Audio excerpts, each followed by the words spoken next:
Today's beading lesson is about how to make earrings using sliders, which is normally a component that you would use for double strand jewelry designs.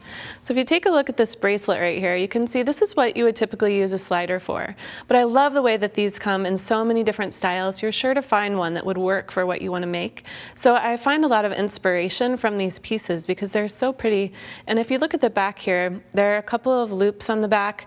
So that would be a way that you would normally use it in your jewelry. And there are just so many different styles to pick from. A lot of these are inspired by vintage designs. The earrings over here are some samples of what you can make. And because sliders have those loops or the hooks on the back where you would normally run your stringing material through them, they do require some different kinds of engineering. But a lot of the times you can hide the engineering in the back. By looking at these earrings, you can't really tell, how they're put together. So let me let you in on a little secret. What you'll do for the brown type of earring, this one has 4 loops that are facing, I'll call it top to bottom. I'm just cutting a piece of wire that's about 4 to 5 inches long. And this is 22 gauge to make it nice and malleable, but it will also hold its shape once our design is created.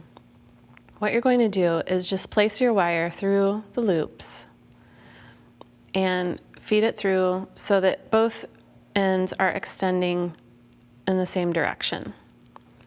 So sometimes you have to just manage it with your thumb, or you can also use pliers to get your wire through that loop. And then pull this piece all the way through so that you have 2 ends that are extending from the top. And this is going to be where your hanger is, but see, when you're looking at the front, you can't even see what's happening on the back there. So it does take some playing around with the different types of sliders that you're using as focals.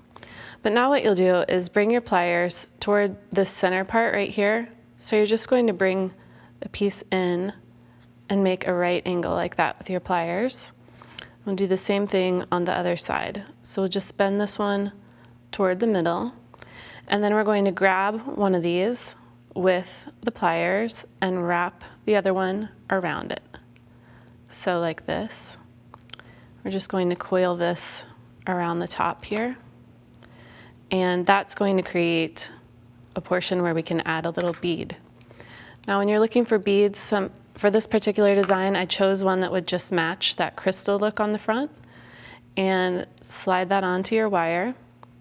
Then make sure that this piece is sticking straight out.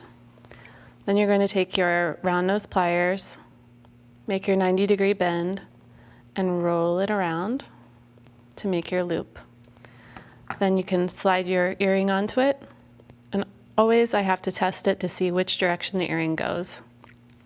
So we'll turn it the other way and put it on.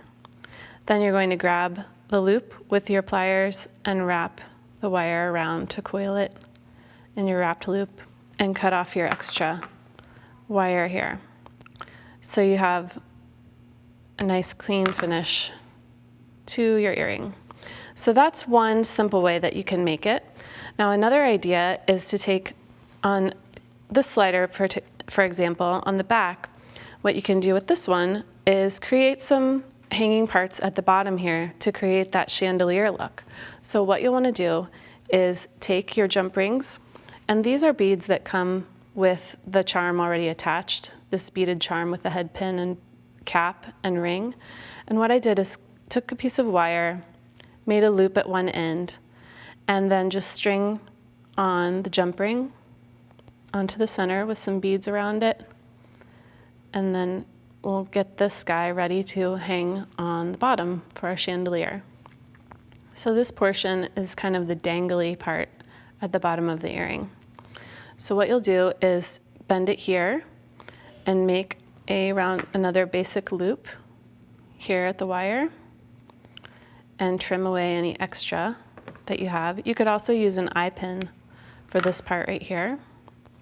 Then you can connect it with your jump rings and open each one, always remembering that your jump rings open side to side and not directly apart, of course.